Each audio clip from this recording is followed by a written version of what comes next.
নগর থিয়েটারে কিছুক্ষণ আগে আসছি, এর আগে আমরা হাতিঝিল করছি। আচ্ছা, চিন্তা করলাম যে আজকে যেহেতু ছুটির দিন, যেখানে যেখানে দর্শনীয় দেখা যায় সেখানে যাচ্ছি।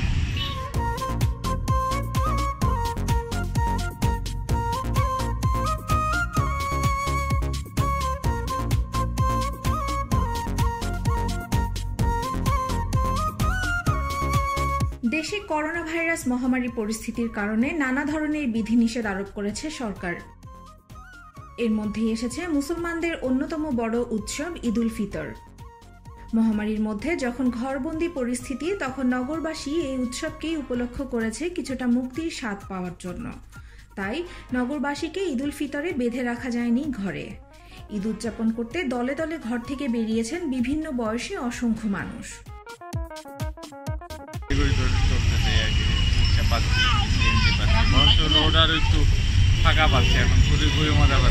ব্যক্তিগত গাড়ি থেকে শুরু করে সিএনজি, মোটরসাইকেল ও রিকশা এসব যানবাহনের আধিক্যে রীতিমতো যানজটও দেখা গেছে ঈদে অনেকটাই ফাঁকা হয়ে আসা ঢাকা শহরে।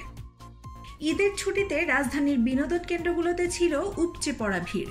রমনা পার্ক, নভ থিয়েটার, জাতীয় সংসদ ভবন এলাকা, চন্দ্রিমা উদ্যান, হাতিরঝিল সহ বিভিন্ন এলাকায় পরিবার ও বন্ধুদের নিয়ে ঘুরতে বের হন নগরবাসী। রমনা পার্ক বা নভ থিয়েটারের মতো যেসব কেন্দ্র বন্ধ ছিল, সেগুলোর আশেপাশেই ভিড় করে আড্ডায় মেতে ওঠেন সবাই। চলতে থাকে সেলফিবাজি। যেখানেই একটু ফাঁকা জায়গা, সেখানেই দেখা গেছে স্বাভাবিক সময়ের মতোই ভিড়। অথচ করোনায় একদিনে সর্বোচ্চ 112 জনের মৃত্যুর সাক্ষী হওয়ার 1 মাসও পার হয়নি। তবে ঈদের ছুটিতে ঘর থেকে বেরিয়ে নগরবাসীর মধ্যে দেখা যায়নি স্বাস্থ্য সচেতনতা। শিশু থেকে শুরু করে বৃদ্ধ সবার মধ্যেই দেখা গেছে মাস্ক পরায় চরম অনীহা। মাস্ক পরেননি কেন জিজ্ঞাসা করলে অধিকাংশই বলছেন মাস্ক পকেটে আছে। আর সামাজিক দূরত্বের কথা তো বলাই বাহুল্য। ঈদের দিন দুপুরের পর থেকেই ঢাকার পথে পথে নেমে আসতে থাকে মানুষ, গন্তব্য কোনো না কোনো বিনোদন কেন্দ্র।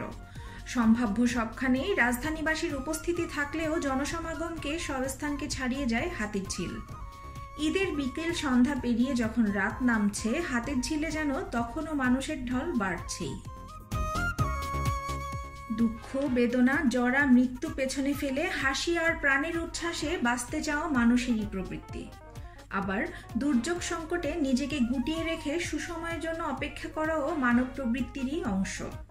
মহামারীর এক জনপদে হাজির হওয়া ঈদ হয়তো প্রথম প্রবৃত্তিকেই উস্কে দিয়েছে।